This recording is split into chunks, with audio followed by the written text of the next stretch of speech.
Shivanshu recording studio बानावर बिशुनगंज।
छनऊ हमारा दिला के कोने कोने गे दिलावा जरावा हे कऊ असुआ बहावा हे कऊ ये गे सोनमा होलिया में रंगवा नहीं भावोगे जान ये गे सुगनी होलिया में रंगवा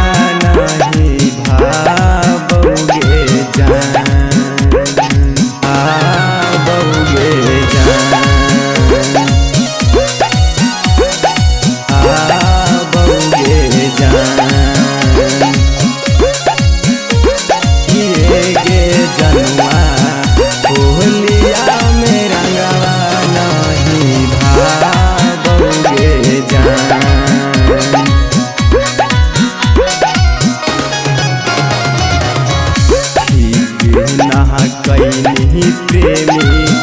रजनीश के छोड़ी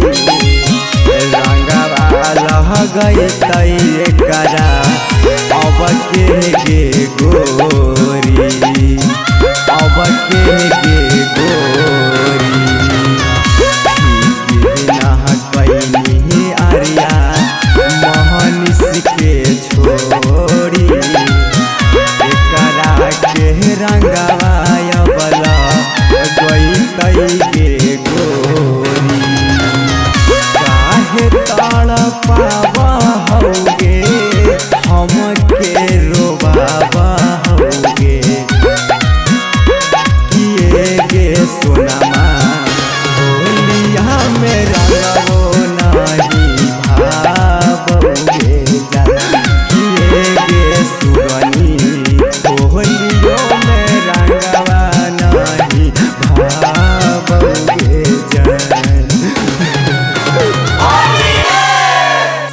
पिसू रिकॉर्डिंग स्टूडियो बानावर।